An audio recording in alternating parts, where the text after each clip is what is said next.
Ufasaha wa mambo ambayo yanaendelea hapa nchini, hususan leo hii tukiangazia masuala ya afya, tukikita katika upangaji uzazi, tukitaka kujua mbinu zilizopo sasa hivi. Kama ulivyosikia, kaunti ya Kilifi kulingana na mratibu wa masuala ya afya ya uzazi na vile vile masuala ya dhulma dhidi ya jinsia akizungumza, na vile vile pia tunaye mratibu wa masuala hayo ya afya ya uzazi Sheila Odongo kutoka shirika la Femnet, ambapo nataka tuangazie swala sasa, ambapo hivi majuzi wiki hii tu tumemwona Rais William Ruto siku ya Jumatatu akiweza kuzindua wale wanaoitwa CHP. Je, jukumu lao katika upangaji uzazi litakuwa lipi? Je, watakuja kusaidia ama watakuwa na nguvu gani mpya ambao wanaileta katika kuafiki kwamba kila mmoja anaweza kupata huduma za upangaji uzazi?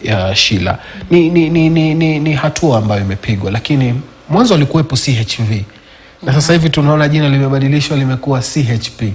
Ni kubadilishwa tu kwa jina ama majukumu yatakuwa yale yale na katika shughuli nzima ya upangaji uzazi na afya ya uzazi? Sasa kubadilishwa majina, CHP iko na uzito kwa sababu CHV inamaanisha community health volunteer. Anajitolea. Unajitolea tu. So kama hauna ile passion utajitolea kwa muda mfupi alafu, but huyu someone who promotes ni mtu ambaye it's a passion and unataka jamii yako pia iendelee. So it's something yenye lazima iko ndani yako. So kubadilishwa jina jambo la busara. Sasa kazi ambayo hawa watafanya si tofauti sana, kwa sababu ideally hao ndio watu wanafaa kuwa wanaelimisha watu kwa jamii, kwa sababu wahudumu wa afya hawawezi wakafikia kila mtu. Sasa huyu CHP akipewa a certain number of households, hapo anaweza wafikia, and it's easier kama anaweza pata issues za hizo households ni nini. Kama mtu lazima aende kwa hospitali kuhudumiwa, whether ni dispensary, alafu pasa pale kwa dispensary ndio atapewa mawaidha kama anaweza pata matibabu pale ama pewe referral kwenda kwingine. So it is a good initiative, yes, lakini lazima iwe pia na regulations zake. Kwa sababu haiwezi ikaachiliwa tu hivyo. Watu kazi yao haswa ni nini? Kwa sababu kama ni kuelimisha peke yake, basi tunafanya vipi kwa wale ambao wanaelimishwa na hawezi wakafika hospitalini? Sheila, kabla uende mbali, ukisema kuelimisha, mimi nimeona wamepewa vifaa mbalimbali, vifaa vya kupima pressure, wamepewa vifaa vya kupima kisukari, na wamepewa na vitu vingine vya kupima joto. Hii ni kuelimisha ama ni kupea ile wanaita triage? Ni kuelimisha na pia tuseme ni building their capacity. Kwa sababu imagine mtu akona high pressure yake imepanda ama sukari imepanda, angoje hadi afike pale hospitali. Hata pengine hajui, pengine analalamika tu na mwana kichwa, hajui shida iko wapi. Sasa kabla huyu hajafikiria kwenda hospitalini, huyu CHP akifika pale na mwambie wewe lazima uende hospitalini uhudumiwe, I think it's a good thing wapewe hivi vifaa. Tukirudi kwenye mada ya leo, watasaidia vipi? Manake mmelalamika access. Sasa hawa wamekuja. Unadhani lile pengo la kuweza kufikia hospitali litazibwa? Nadhani litazibwa kiasi.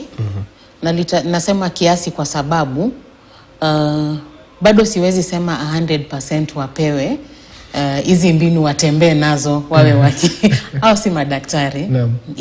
So tasema kiasi kwa sababu kama kuna mtu ambaye ameketi nyumbani na pengine hana elimu kabisa, hajui hata maana ya kwenda kupata family planning, huyu mtu akiwa na elimu ataongea naye na huyu mama ataweza kwenda. Kwa sababu kuna wale wameketi mashinani hawajui kabisa, ama wanajua zile mbinu za kitambo za zamani, hawajui mbinu za kisasa.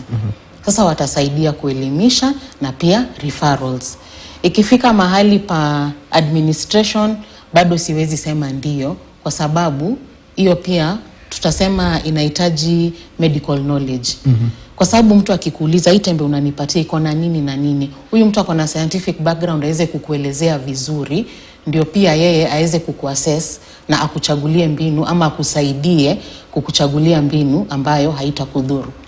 Kaunti ya Kilifi mshaweka mikakati, mmepitisha katika bunge lenu sheria ya CHV. Naam. Hii inakuja kumaliza. Hii sheria itakuwa na maana tena wakati huku tumegeuza CHP. Jambo ambalo tunafaa kuelewa ni kwamba kuna kitu kinabadilika when it comes to naming of CHPs. Na ni kwa sababu tumetoka mbali na wao. Tumetoka wakati tulikuwa tunaita CHVs, CHWs, Community Health Workers. Tukarudi tukawaita CHVs, alafu tukawaita CHPs. Sababu hasa ya kubadilika kwa majina yao sana sana inakuanga mambo na policy na mambo na pesa. Hapo kwenye pesa. Kwenye pesa.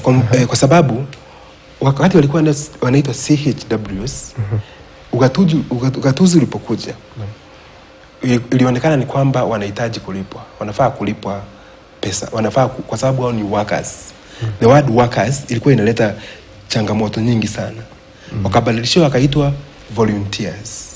Lakini kazi yao ni ile ya health promotion in the community. Na umesema wamepewa vibagi ambavyo viko na zile tools za kazi. Akienda katika mji kwa mfano, anafaa kupata mama ambaye ananyonyesha kwa mfano, na ako na mtoto mdogo. Mama amwambie, huyu mtoto nasikia ni kama ako na joto la mwili, amepanda joto la mwili. Tumewaelimisha kujua kwamba ikifika temperature fulani, huyu mtoto anafaa kupelekwa hospitali na anaweza patiwa first aid, zile dawa za huduma ya kwanza pale nyumbani. Kwa hivyo akifika pale nyumbani atampima na ile thermometer ambayo amepatiwa katika bagi yake. Akipata mama ambaye kwa mfano ni mjamzito na amefura miguu kwa mfano, ameelimishwa kwamba huyu mama anaweza kuwa ako na ile tunaita preeclampsia. So anaweza akampima pressure, na ni za pressure, kila mtu anaweza jipima, hata wewe yeye unajipima. So anamwekea, anajua pressure ya mama ikikuwa level fulani, nafaa kumrefer immediately kwa health facility ambayo iko next. Anamrefer immediately. Yani kitu ambacho kimekuwa kikoseka ni kwamba hawakuwa na motivation na hawakuwa well equipped. Lakini wamekuwa wakifanya hii kazi kwa muda mrefu. Ukienda nyanjani utapata wako na registers zao. Ukienda katika KHIS, zile tofuti ya takwimu za afya, utapata wamekuwa wakiripoti kila mwezi. Lakini tofauti ambayo imekuja kwa sasa ni kuwa primary health care ama upeanaji wa huduma za afya nyanjani umebadilika katika Kenya. Tumekuja na kitu tunaita primary health care networks, ambayo inashikanisha sasa wale CHPs, inashikanisha level 1, level 2 ambayo ni dispensary, level 3 ambayo ni health center, na level 4 ambayo ni hospitali ndogo za kule sub county. Ili watu ambao wamekuwa wakienda katika referral hospitals, level 5 hospitals, akiwa na ugonjwa wa kawaida wasiende huko. By the time wafike huko, yes, washapatiwa huduma na wale hudumu ambao wanafaa. Lakini CHPs, CHVs, CHWs ni the same person. Kitu ambayo imebadilika tu ni kwamba serikali imeingia kimasomaso, imewapatia zile bag na kuwapatia zile. Najua hii ni sekta yako, tunaweza shinda siku nzima ukiwatetea na ukinipatia ufasaha wake zaidi. Lakini kuna sekta ya watoto waliopata mimba za mapema ama mimba za utotoni katika kaunti ya Kilifi ni moja ya changamoto ambazo zinaendelea kutafutiwa suluhu yake. Lakini kuna kuwapa hizi dawa za uzazi, za upangaji uzazi watoto hawa. Je, nyinyi mmekuwa mkipiga hatua gani kuhakikisha kwamba mnawalinda watoto na mnawapa gani? Maana yake umezungumzia pia kuna ile kwamba wao labda washazungumza, nasema mimi nataka hili, nataka hii. Naam. So ningesema katika kaunti ya Kilifi tunashikamana of course na national policies zile ambazo zimewekwa, lakini tuko na changamoto zetu kule mashinani. Kwa sababu 2019 kukumbuka 2019 tulikuwa tunatangaza sana kwamba tunaongoza katika mimba za utotoni. Swali ambalo tulijiuliza ni tunapunguza, na tumepunguza ile ya kweli, tumepunguza kwa sababu ukiangalia katika 2022 survey utapata kwamba tumepunguza to 12.5%, ambayo tunaelekea 1 digit. Lengo lenu ni gani? Lengo letu ni kufika 1 digit. Hatuwezi of course, hatuwezi ondoa kabisa. Lakini tukifika 9%, 8%, sasa tunaanza kusema tumefikia hali mzuri. Lakini kuna wale wasichana ambao wameshika mimba wengi. Huwa naambia watu around 7,000 in numbers wanashika mimba kila mwaka. Hawa wasichana tunafaa kufanya nini ili kuhakikisha kwamba hawashiki mimba za pili?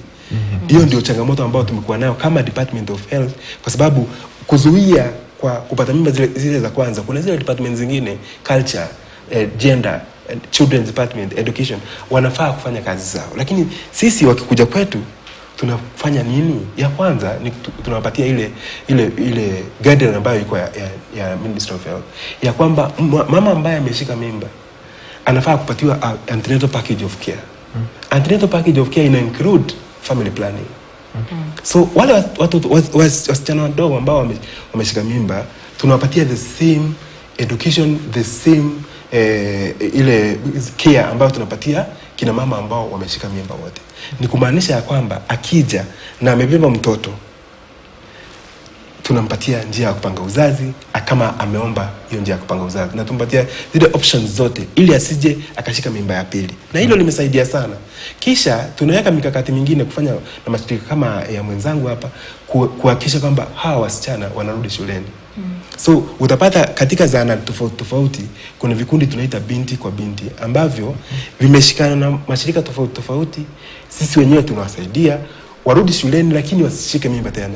Kitu moja yeri ambacho watu hawajai kubali kuongea kwa in the open ni kwamba the moment binadamu ameanza kufanya ngono haachi. Hiyo ni kitu moja ambao tunafaa kuelewa. Na so wale wasichana wetu ambao washashika mimba tayari, wengine walipata mimba kupitia kwa urafiki. Wengine walipata mimba sikatai kupitia kwa Kilifi naambua mimba nyingi za bodaboda.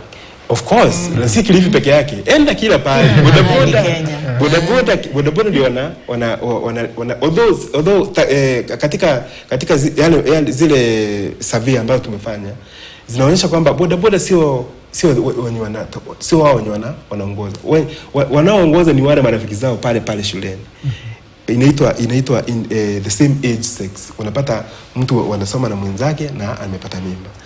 Ni mhusisha Sheila kwenye swala hili, manake pia mnawaangalia hawa wasichana wadogo wenye umri mdogo wenye kupata mimba za utotoni. Hali imekuwa vipi kando na kaunti ya Kilifi? Huko mnakotembea Afrika nzima hali ikoje? Tunaweza sema swala hili bado kuna kazi nyingi ya kufanya. Kwa sababu kuna progress ndio, lakini bado hatujafikia mahali tunataka. Anavyosema single digit, that is a good place tunaweza kuwa. Sasa baadhi ya steps zenye tumekuwa nazo ni kama unaona hiyo uliita binti kwa binti. Sasa zina jina tofauti, different countries, different counties, different names. Sasa tunajaribu Femnet being a membership organization. Kuna wale members wetu pia wanafanya katika hizi counties tofauti na countries tofauti. Sasa kuna wale ambao wako na initiatives za kuanza kuelimisha wasichana katika shule. So utakuwa na focus group discussions kwa community, kwa mashule. Sasa inaleta hao wasichana pamoja na wanaelimishwa what are the advantages, disadvantages, why should you protect yourself from pregnancy, kwa nini hata umalize shule kwanza, mbona usiache shule kwa sababu una mtoto. So those are some of the steps that we have been taking. Kwa sababu ya muda nataka mpunguze majibu yenu. Nina swali moja ambalo nataka mlijibu kwa dakika moja. Elimu ya lugha ya ishara ni moja ya elimu ambayo imependekezwa na ipo katika mafunzo ya CBC. Unadhani inaenda kupunguza na kusaidia, nianze na wewe Sheila, katika kupeana huduma hospitalini? Inaenda kusaidia. Inaenda kusaidia. Kwa sababu hiyo ni segment moja ilikuwa imesahaulika. Nafikiri ni muhimu sana because of communication. At least mtu tukiweza kucommunicate kama ni lugha ya ishara, kama anaweza kuelezea unielewe na nikupe information unahitaji, basi I'll make an informed choice na nitapata huduma inayofaa. Sasa hiyo challenge imekuwa utaenda pale hospitalini hakuna mtu ambaye anakuelewa, alafu hata hautakuwa na ile bidii ya kutaka kurudi. Kama mtoaji huduma sasa maana yake kutakuwa na kizazi ambacho tayari kinajua lugha ya ishara. Nadhani itasaidia vipi? Itasaidia sana kwa sababu ni kama normalization ya communication. Yani ile utangamano kati ya mhudumu na mtu ambaye hawezi aweze kusikia, itasaidia kwa kiwango kikubwa. In fact, hii discussion haitapatikana in the next 15 years maybe, baada ya hao watoto kutoka na kuweza kuwa wahudumu wa afya. So ni kitu ambayo ningeunga mkono, na inafaa kuwa compulsory kwa kila mtu ambaye anasoma kwa sasa, especially wale ambao wako katika service industry kama vile wahudumu wa afya. Inafaa kuwa katika mwaka wa kwanza, maaskari, kila mtu ambaye katika service industry unafaa kuwa, hata katika in service wale ambao already wako kwa sasa, inafaa kuingizwa katika zile vitu ambazo tunafaa career progression, katika career progression. Yes. Kwa dakika moja, neno lako la mwisho kuhusiana na mada nzima hapo tumezungumza, Bwana Miriti. Mimi ningesema nimepata nafasi nzuri ya kuzungumza na watu wa Kilifi, kuambia kwamba kwa sasa tunatengeneza sheria ambayo itaenda county assembly very soon, ambayo ni reproductive maternal child and adolescent health bill, ambayo itaenda very soon kwa bunge letu. Ikienda katika public participation, wajitokeze kwa wingi ili waweze kupeana maoni yao kuhusu mambo ambayo tumekuwa tukizungumzia, kwa sababu tungetaka kwa sasa tumepiga hatua kubwa, lakini tungetaka kuwa mojawapo ya zile county ambazo zinaongoza in terms of kupunguza ile dependency ratio. Na itapatikanaje? Itapatikana kama watoto wetu wa kike wataweza kuendelea na masomo, wafike kiwango cha juu. 5% katika ile research ambayo imetoka juzi ya 2022 inaonyesha kwamba 5% ya wasichana ambao wamefika katika high school hawawezi wakashika mimba za utotoni. Kwa hivyo ni vizuri sana watoto wetu wasome. Asante. Kwa dakika moja ya mwisho, neno lako la mwisho. So kile ambacho naweza sema, kazi tumefanya. Serikali zimefanya kazi, serikali za county, national government wamefanya kazi, CSOs wamefanya kazi. Kile naweza sema ni tuungane mikono sasa. Tusiwe kila mtu anafanya kazi yake in silos. Tuungane mikono, kwa sababu we are all working towards the same goal. Sote tunataka to end teenage pregnancies, make sure people have access to contraceptions. Sasa tukiungana, tufanye kazi pamoja, tukae mezani pamoja, tujadiliane pamoja.